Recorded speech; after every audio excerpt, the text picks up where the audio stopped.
All right, let us discuss the topic of the day. Is proof of work literally proof of power? Hi, my name is Robert Warren. I have been in Bitcoin interest-wise since about 2017, but have worked full-time in the industry since 2020. And particularly in mining, I wrote a book called The Bitcoin Miner's Almanac, where I attempt to go through and explain this wild, wacky world of Bitcoin mining and the businesses that pop out of it from the ground up. So very much from a first principles basis. That is who I am. What is this in response to? What am I writing about? Why do I care? Well, there has been all this talk about Bitcoin as a battery, Bitcoin as a force projection device, Bitcoin as a force field, and there was always something that rubbed me a little bit the wrong way about that. I could not put my finger on it. But intuitively, the way that I was understanding how Bitcoin worked, how Bitcoin mining worked, just didn't square with this kind of confident assertion that Bitcoin is a battery, or Bitcoin projects, or Bitcoin pushes power. There was just something off about it. The main advocates, say, of this opinion are Jason Lowery and Michael Saylor. Now, I have nothing against Jason Lowery and Michael Saylor. I assume that they are working very, very hard to advocate in their own domains and push hyper-Bitcoinization closer to us as aggressively as possible. I assume that they like Bitcoin. I assume that they want, good fluffy pony things to happen in the Bitcoin universe. They just happen to repeatedly say this thing about Bitcoin being a wall of energy or a battery. And it just kept rubbing me wrong based on what I knew about the space. Now, as far as Michael Saylor is concerned, I think when he's saying this, he is predominantly referring to it in the case of a metaphor. So he says, if you want to protect your time and energy, you work and you generate value, you make some money, and then you store it, akin to a battery, in Bitcoin. Okay, it's the world of metaphor. And frankly, it's a really nice metaphor. It's a great way of thinking about storing your quote-unquote monetary working value. In fact, that's very much the way I think about Bitcoin and how I've treated it since the inception. I've always treated it as, of course, it's a medium of exchange and eventually a unit of account.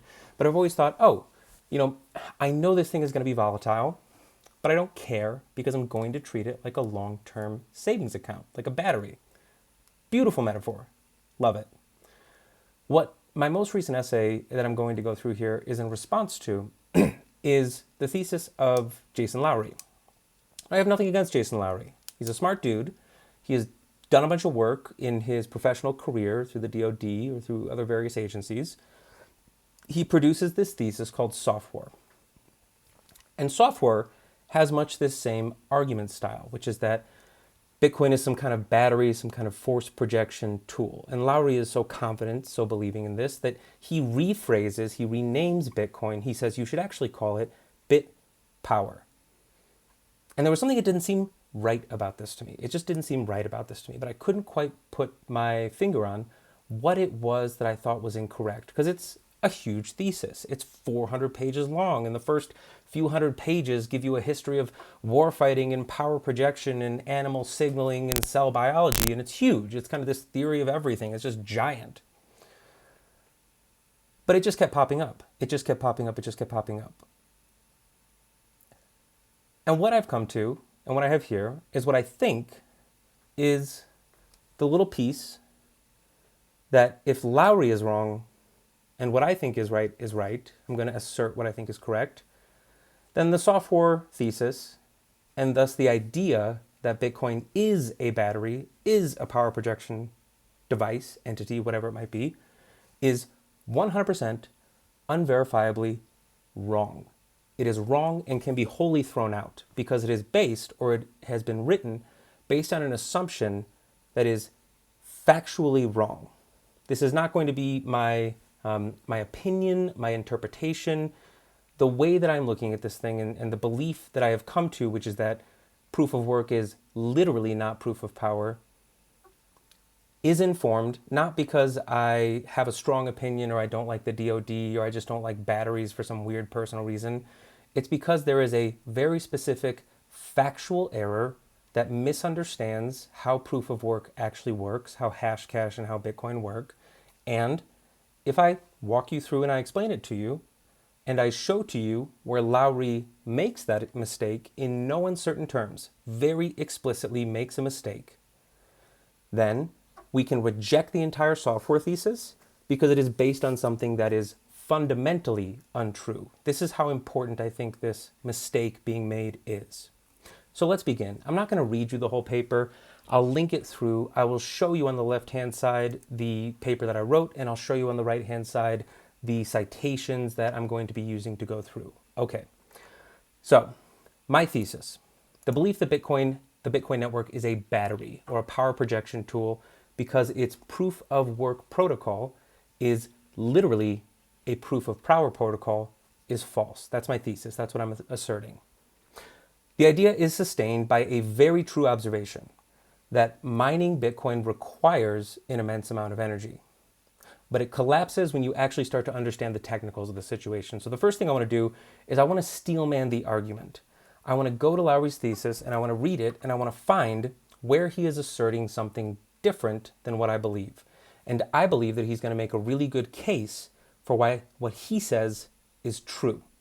So I'm going to read through a direct quote. These are pulled directly from his book, section 5.7.7. You can go to it yourself. It's on page 239.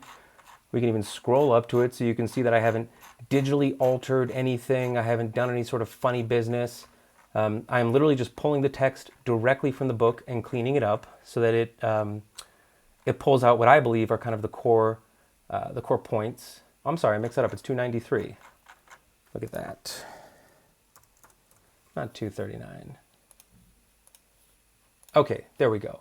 Proof of work protocols are literally proof of power protocols. Now, this is my disagreement, my fundamental disagreement. Okay, what does Lowery say? He says, it is imperative for the reader to not overlook the fact that proof of work protocols are very specifically create real world physical costs that can be measured in watts.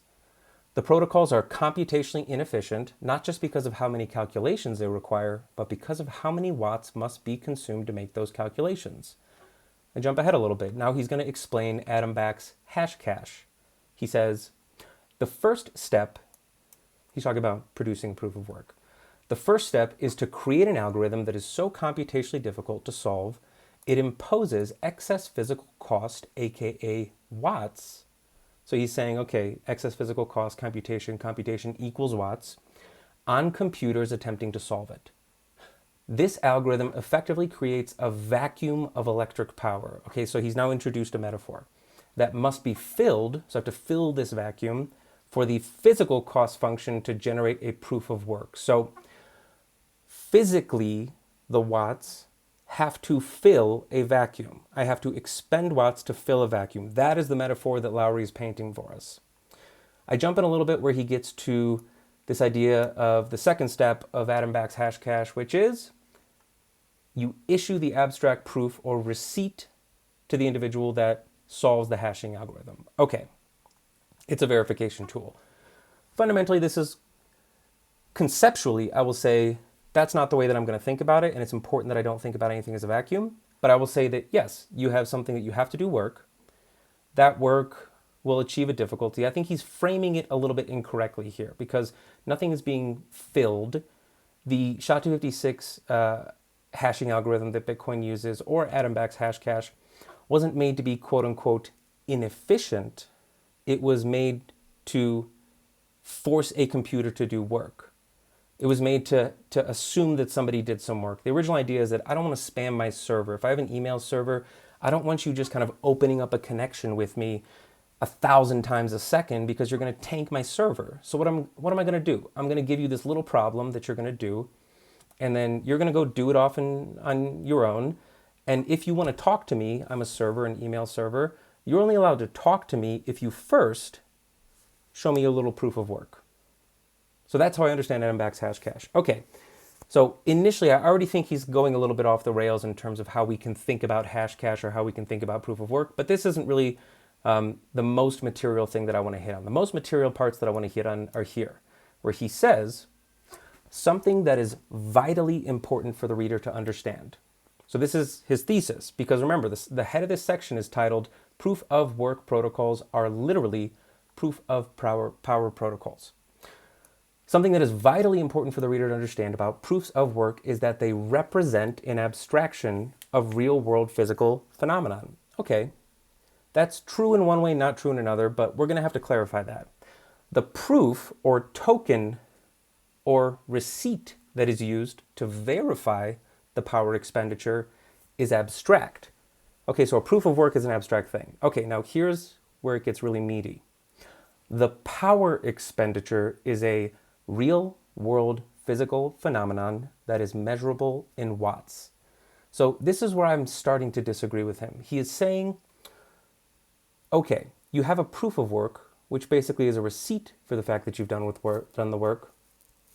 It verifies it. The proof is an abstract thing, but the power is a real-world thing that happened, and I can measure it. I can measure that power. He goes on to clarify. A proof of work is an abstract way of describing a real-world physical thing. Now, I'm going to be disagreeing from this point on, but I want you to take his argument, okay? The proof of work is an abstraction, but it describes a very real physical thing that he says are watts. The watts are the very real physical thing that are described by the proof of work. Okay. Which means that proofs of work inherit all the physical and systemic properties of physical power, which are physically impossible for software to replicate.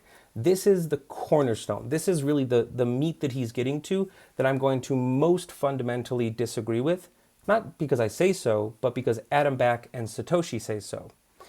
Let me read it again for you. Proofs of work inherit all the physical and systemic properties of physical power. In no uncertain terms, he is saying the abstract thing has the exact same properties as the physical thing, the watts, the compute that was done to generate the proof of work. He then goes on to talk about his physical cost function. Let me see if I can actually pull up the image here because I believe I screen capped it. We'll drop it right there. My mistake. He puts in this, oh, you can see it on the right-hand side too. He puts in this visual, right? Because he wants to make it absolutely clear for us. In his conceptualization, physical power watts go in. Those watts are directly related to computing. And he's got this vacuum, his black physical cost function vacuum. It fills. And then I am issued a proof of power, which he's calling his proof of work token. So what he's saying, in no uncertain terms, is that because of the way proof of work works, and because he can directly correlate the watts that go in and the compute that happens to the eventual achievement of a proof of work, all of that proof of work receipt, what he calls proof of power, has the exact same characteristics as the thing that went in, the energy that went in. And he clarifies, the input is a vacuum of real-world physical power, which must be filled to solve the protocol's hashing algorithm. The output is the proof of power, receipt. So he's equating now. He's changing from this language of proof of work to proof of power. And if you go on in his thesis, you'll see that he changes the name of Bitcoin from Bitcoin to BitPower because he says it's the same thing. If it's the same thing, take out the middleman, just talk about the power. The output is the proof of power receipt issued to prove that a real-world physical power expenditure was incurred to solve the algorithm. This is what he says. This is not my interpretation.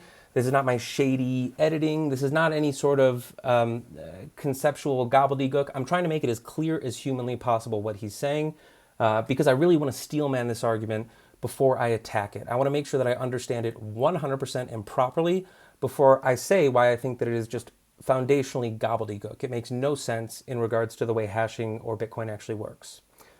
So then we'll go on to reformulate it. Okay. He makes, by my read, these 5 kind of claims. Proof of work protocols create physical costs by require massive computation. Watts have a direct relationship to computational power.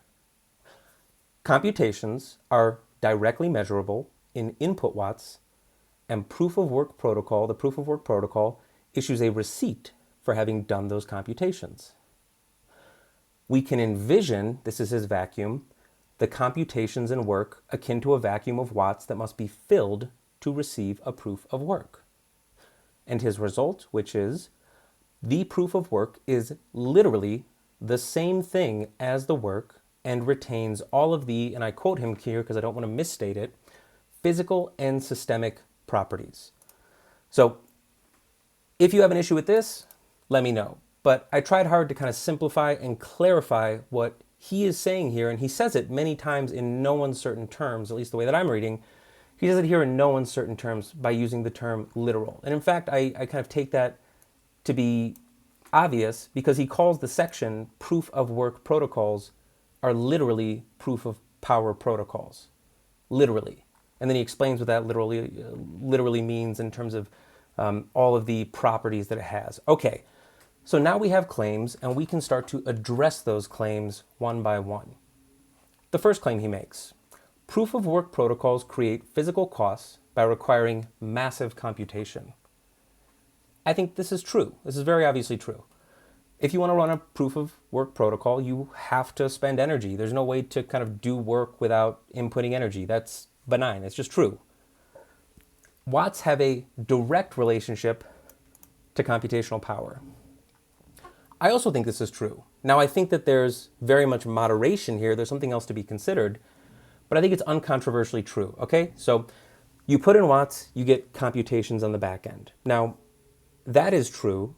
How much or how little is physically constrained by the machine. So it's a reason why people want to buy new machines with more terahash, or they buy machines that have improved efficiency, why everyone's excited to see the new efficiency of the machine. Because when I input my watts, I want to get as much computation as possible. And I want it to be done as efficiently as possible. I want to be driving the Prius. I want to put in a little bit of gas and I want to get a ton of mileage. So in the same way, when I look at a miner, there's this direct relationship. I want to put in energy, but I want to put in as little energy as possible to get as much compute as possible. I will say that's true, but I'll say it's strongly caveated because it's still moderated by the machine, it's moderated by the ambient temperature, there's stuff that gets in the way in the real world. All right, 3, and this is where we start to take serious issue. Computations are directly measurable in input watts, and a proof of work protocol issues a receipt for having done these computations. I don't think this is uncontroversially false. Or I think this is uncontroversially false, rather. This to me is obviously false. And here's why. If you look into Back's 2002 Hashcash paper, and we can pull it up so that you know I'm not trying to misrepresent Adam Back.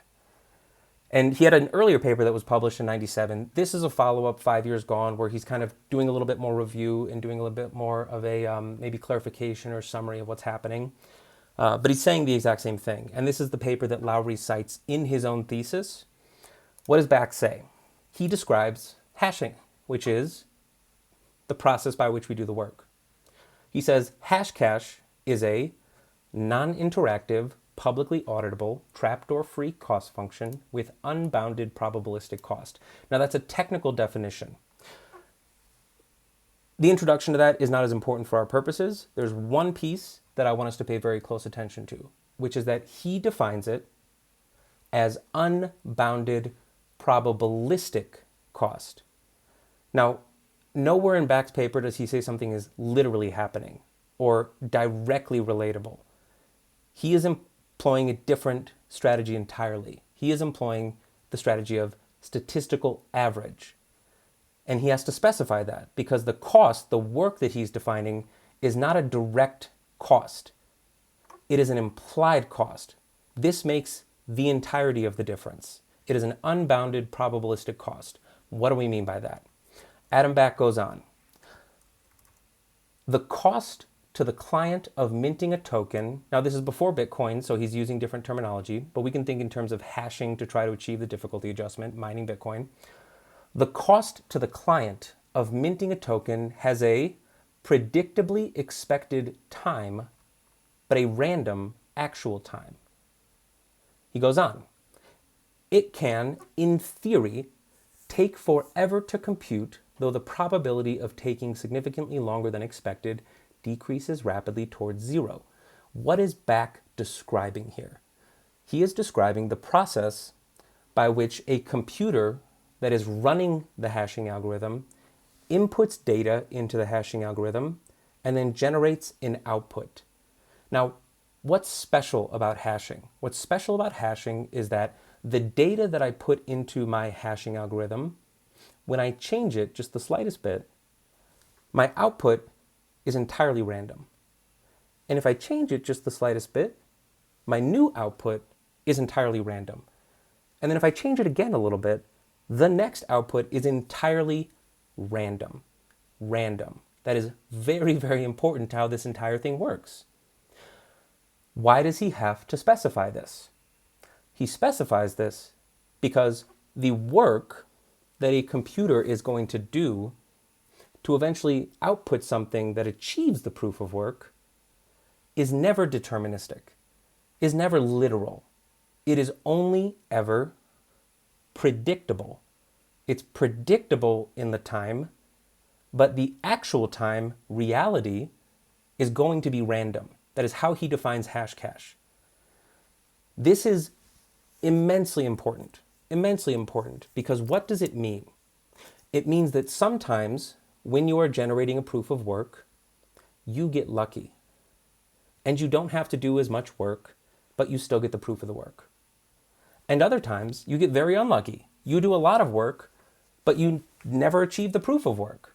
And the reason for that is because hash cache is designed and hashing is designed in such a way that whatever I put into this magical hashing box, I can't know what the output's going to be. It is always going to be random.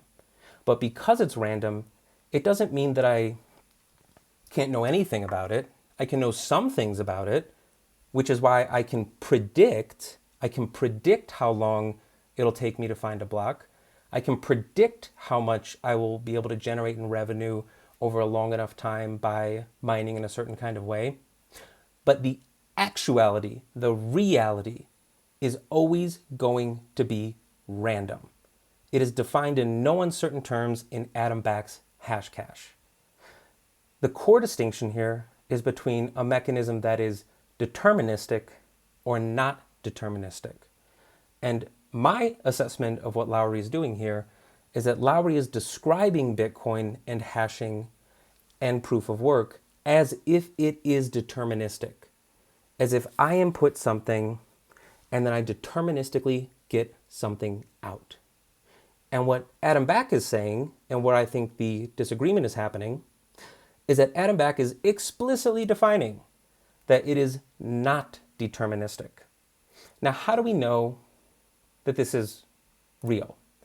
Well, talk to a miner or talk to a mining pool. If you talk to a mining pool, and I don't know which mining pool still do it, but if you go to mempool.space, you can actually see it.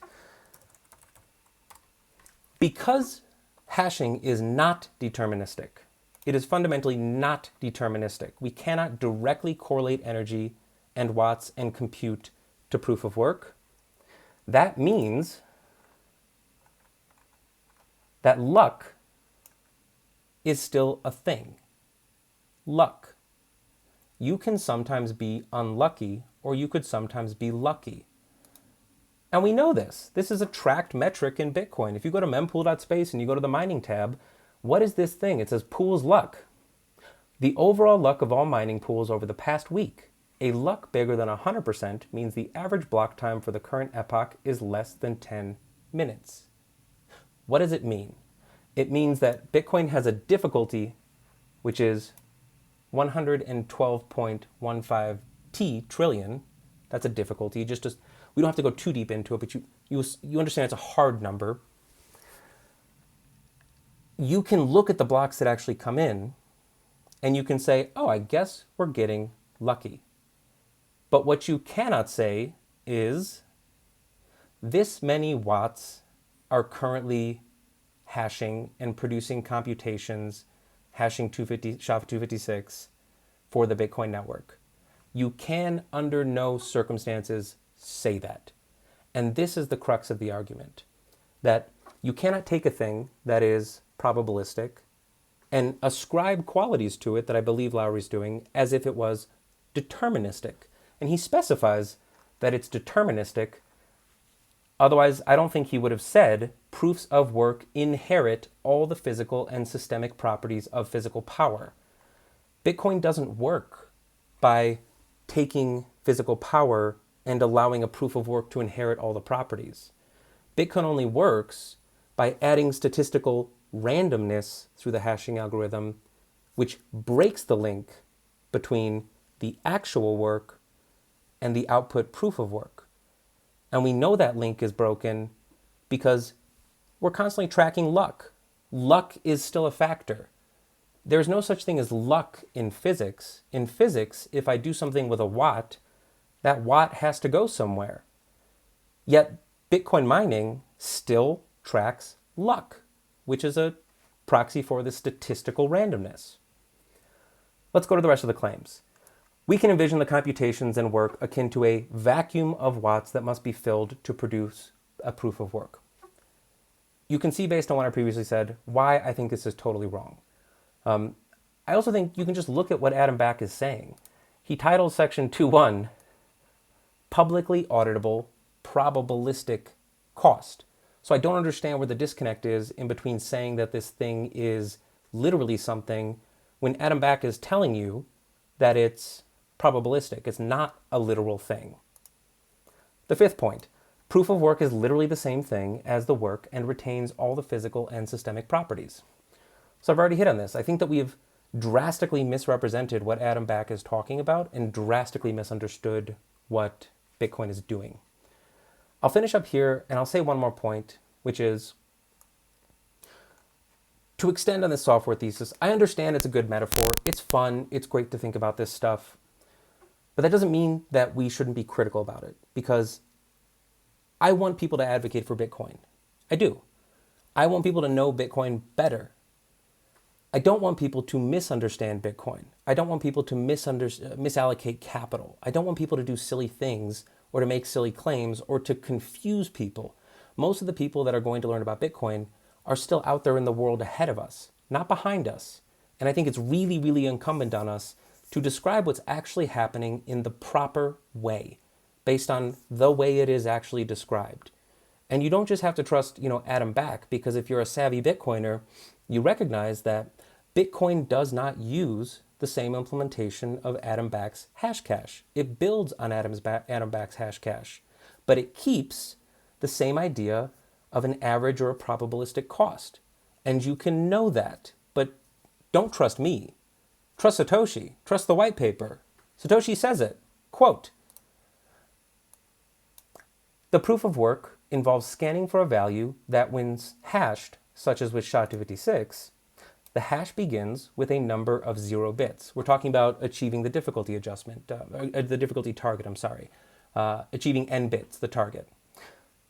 The average work required is exponential in the number of 0 bits required and can be verified by executing a single hash." So hard to make, easy to verify. That exponential adjustment is now we're kind of talking about the difficulty adjustment, but we don't even get into that. And you don't need it to reject Lowery's thesis, the difficulty adjustment. So we have Adam Back talking about unbounded probabilistic cost. We have Satoshi Nakamoto clarifying in the white paper that this whole thing is based on the average of the work, not the actual work. And you have Jason Lowery stating in no uncertain terms that proof of work is literally proof of power. And what I'm asserting is that we can whole cloth reject everything associated with bit power, Gabriel's horn, the argument about a force field. You can reject all of that because it is built on top of an inappropriate and incorrect premise, which is that, as Lowery states, proof of work protocols are literally proof of power protocols. And what Adam Back and what Satoshi Nakamoto say is no. They're not. That's it. Tell me if you think this is sensible. If it's not sensible, I'd love to know your opinion. I love this stuff. I love clarifying it and trying to make sense because it's not easy. And I'm going to do some additional exploration into some of the early work by Wei Dai and Nick Szabo and understand why they didn't solve the problem that Bitcoin did, which is actually really interesting. It's really interesting. But so much to say, Bitcoin is not a power projection device. Bitcoin is not a battery. But don't trust some random dude on the internet. Trust the dude that is cited in the white paper, and trust whoever it is that wrote the white paper to confirm that for you.